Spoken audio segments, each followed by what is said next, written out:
interesting happens with goal number 16, which we get more context right there. So we'll come back to it. And finally, goal number 17, catastrophic. I'll protect everyone, even if it means taking you down. I'll go down low. I'm coming. Start to fall apart.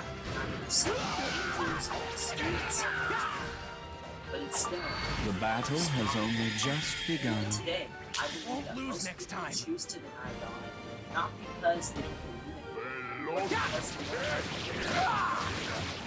Chapter 17 She is sleeping with the kings of men. On the blood of the followers of Christ, which she is killed. But it doesn't last long, because in chapter 18, we see Christ. I'm coming! Fire. Now for the climax of the entire team. This is the pivotal Thanks! You saved me! It's no problem. Take that. The time has come. 16, I'll give you everything I've got. This is the end. I got you! Here! Powerful foe has appeared! Alright, let's get this. The judgment in chapter 16. This danger about One more! drawing it out to create a path. There you are. How's that?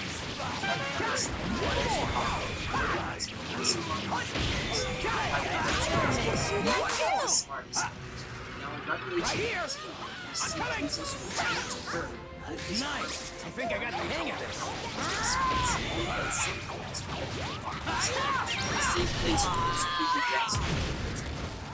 Locked up for 3 Not done yet! I'll show you the true I'll go up top! 1,000 years. I'll be your opponent. Take that! Training is paying off! Than I expected. But instead of trying to it's like, I'm just going to Here I With this one strike!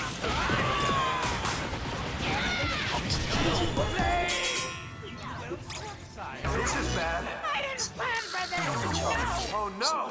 They broke through your god of destruction! Tickets, marketing projects or sales, Monday.com gives you a holistic solution for everything work related. I await your next accomplishment. Don't mess Choose up! how you'd like to view the work in here. Easily added. Tonight, we need to get you help! I'm still okay. Will be increasing. I'll show you the true power of the Saiyan race. You're about to find out what it's like to fight a real Super Saiyan! Oh no! They broke through your god of destruction! What happened to me? I'm on the edge of my seat! There's no way! I'll sacrifice everything to change it! A powerful foe has appeared! Galactic Patrolman, Jacko!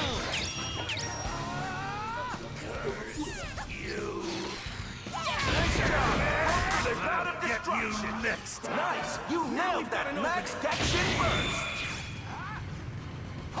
Here's some more! I'll blow you away! I'm coming!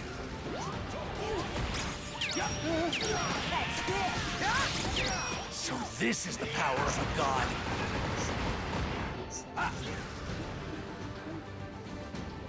Enemy approaching. Over there. I need some healing.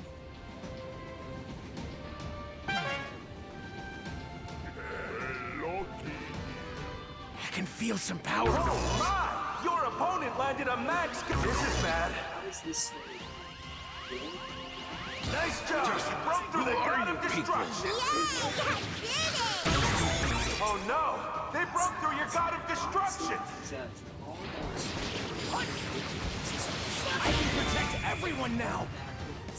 Sheesh. A second? Defeat you and win back the future. With this one strike, as expected. Jesus Christ.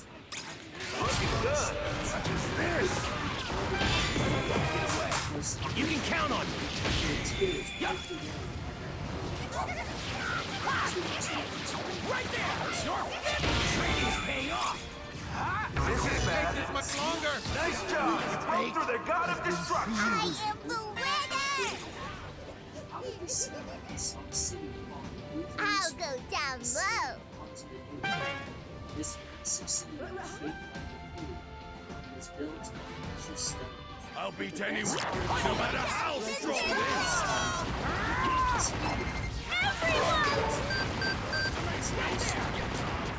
I'm coming! I can still use the fight. On your feet, now. I'm nearly at my limit.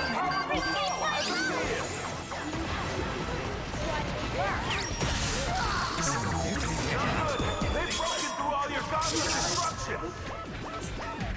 We're in real danger! I'll go down low. Can you hold out? I did it! I won! That I've created an entire time the Antichrist. You want to know exactly how the That went well. built the entire world in the times. Check out this video here.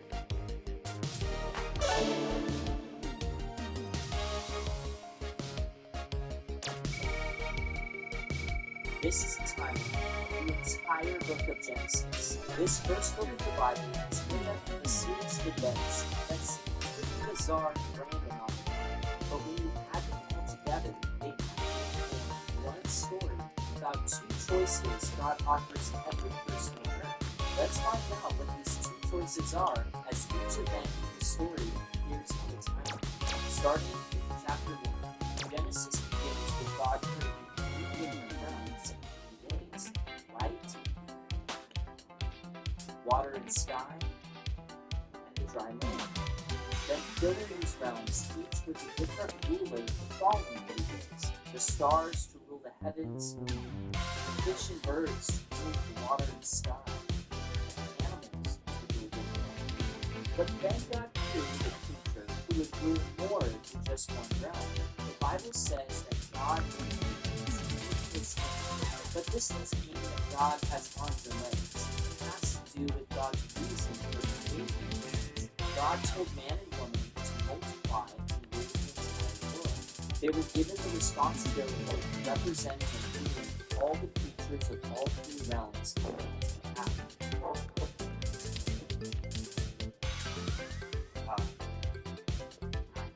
We're below the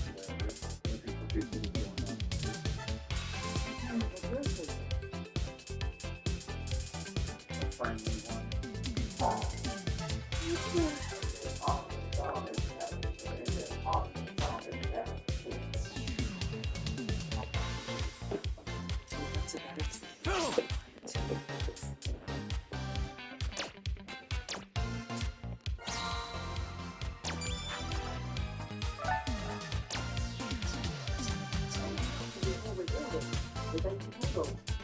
You can add points whenever you forget.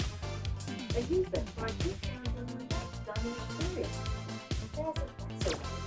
I've lived through the horrors of the future. I've lived through the horrors of the future.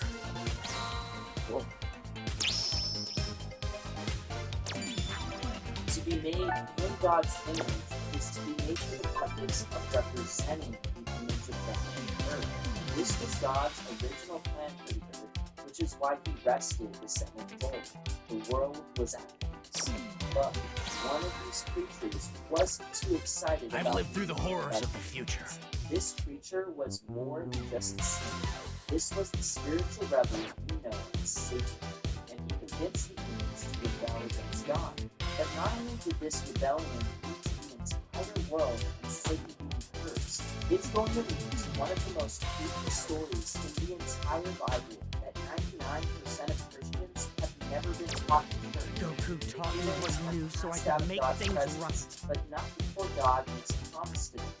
He says in repentance will only have a righteous son who will one day crush the rebel son Satan, but not without Satan bruising his heel. Great promise. But this is just the first of three big promises God makes to humans in Genesis. One of them has already been fulfilled. The other one is being fulfilled as we speak. And the last one will be fulfilled in the future. I'll explain more later, but for now, let's move to the next event on our timeline. The man and woman have two sons, Cain and Abel, who grew up learning about how their mom and dad used to live in God's presence before the whole snake incident. They used to be able to physically walk and talk with God, but since Cain and Abel couldn't physically do that, they decided to show their love for God in a different way, by offering gifts. Their parents must have been so proud. I wonder if they thought maybe one of these sons maybe be righteous, crushes the evil snake like God promised. But something else happened instead. The Bible says that God gazed upon Abel's gift. Goku taught me what he knew so I could make things right. So much that he killed his brother out of Goku jealousy. taught me what he I've lived through the horrors of the future. Impulses, but instead, he let the evil control him. Just like his parents were supposed to rule over the snake, but instead they let the snake take control. But God showed mercy on him and let him live, despite his evil actions. I've lived through the horrors of the future. More and more evil, until 8 generations later, the unthinkable. I actually can't believe this is in the Bible, because it's one of the most creepy things you'll probably ever hear in your entire life. Parents, be advised. The Bible says that not only was the wickedness of mankind great and good, but so was the wickedness of the sons of God. This phrase is a reference to angels in the Old Testament. As mankind multiplied, so did the women. These angels wanted them for themselves, so they took them as wives and had babies with them. I told you it was going to get good. But as you might imagine, these weren't your everyday newborn cuddle buddies. The Bible calls these angel-human hybrids Nephilim, and they grew to be fierce giants. This is interesting because some of the oldest non-biblical texts in the world also talk about these giants, like one from ancient Mesopotamia that describes a giant man named Gilgamesh, who was half man, half god, and built a great empire. These ancient empires make these Nephilim sound like heroes, but the Bible describes these giant warriors as being part of the great evils in the world. So why were these Nephilim giants such an abomination to God? Aside from the fact they wanted to exalt themselves like gods, one other reason might have to do with the promise God made to humans that one day, one righteous human son crushed Satan and fell. These Nephilim were a distortion of God's plan and grace, which is why he had to do something to save humanity before they completely destroyed themselves. And he used ordinary, regular-sized people. This story about Noah building a big boat to survive God flooding the entire earth with water is one that raises a lot of questions from both atheists and Christians. Like, how did all the animals fit in the ark? And how could one man build such a giant ship? Unlike how Noah's ark is usually portrayed in kids' books, it actually would have looked like this. This is a life-size replica of what the good people over at the ark believed it would have looked like.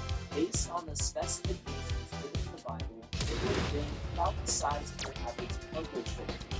Many scholars believe that Noah would have had about 55 to 75 years to build this massive ship, and nowhere does it say he could have entirely used one ship.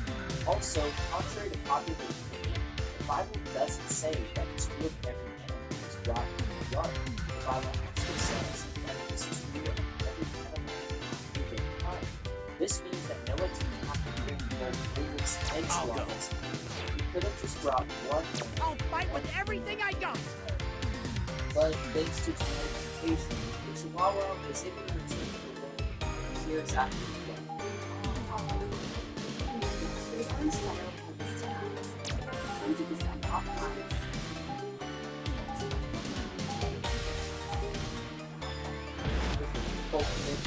It's extinct.